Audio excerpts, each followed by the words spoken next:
This video is to explain the default setup for Tradovate and how we use it. So you've installed Tradovate on your computer, downloaded it from the Tradovate website, which there should be a link for that. So when you launch it, you'll get this default login. Your login will be the same username and password that you used for Top Step.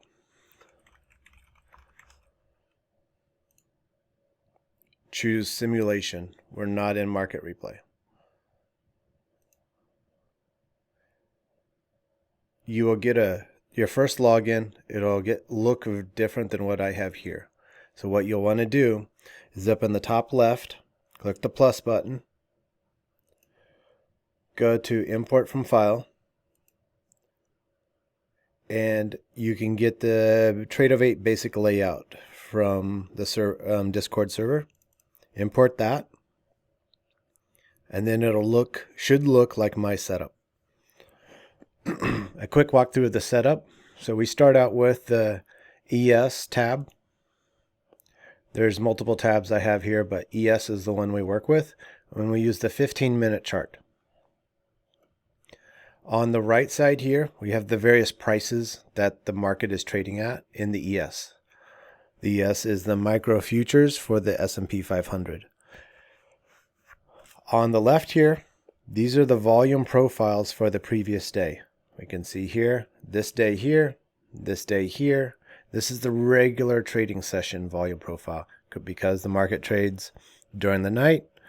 This volume profile is only configured for the day session, so 8:30 Central to 4 p.m. or 3, something like that. Let's see, 3:45. On the right side here, we have the volume session for today, the current volume session as it's building. We care about that because, and I'll explain this in other videos in much more detail, but the volume represents where the most auction, where the most trading happened at what price. So in this case, we can see the volume profile is cone shaped like this. Most of the volume happened right here at this 45.55 level. This yellow bar right here is the point of control. It is the most for that session of volume that was traded. So everybody traded around this price, this 45.55. The green part of the volume profile, so the center part is yellow. The green part is where volume price was traded outside of 70%. So the yellow represents 70% of the total volume for the session. The green part is the other 30% that falls outside of the 70%. The brown or whatever this color is, ugly color. This is the current price. Right now the market is closed, so it closed at this price level. On the left here, we have current positions. I have 0 positions open. Up at the top, we have how many contracts we're going to trade with. Right now it's set to 5. You will start out with 1. And make sure this says ATM and it's set to ES. There's other options. We want ES. Then we have a couple other buttons. So the very important thing that we care about is what account we're going to choose. So you start out with practice, whatever practice account you have, and then you can see how much you have for the day and did you have open, did you have loss, all that kind of stuff for the day. On the right side here, this is what they call the dome, and it's the price ladder. And you can't see it right now really, but it'll fill up with how many orders are happening, buys and sells. So on the top side, the current price right here is $9.55. Sorry, I'm wrong. $9.57. Above this would be all the people selling. Below this would be all the people buying. And right here, there was 4 contracts of someone trying to buy it at $9.55. To place an order, you're going to use, I'll explain this in more detail later, but to place an order, what we care about, we use a very simple setup with wicks and tails. So this is a tail, this is a wick. The wick, and these are called candles. So a candle, this is the body of the candle. If it's a green candle, It represents right here the open of the candle.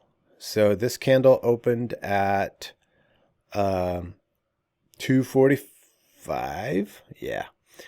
And it opened right here at 245, traded down here to this price of 245.61, then traded back up all the way up to the top, made a wick up here at 79, then traded back. And when the candle closed, so after 15 minutes, the close was at this price.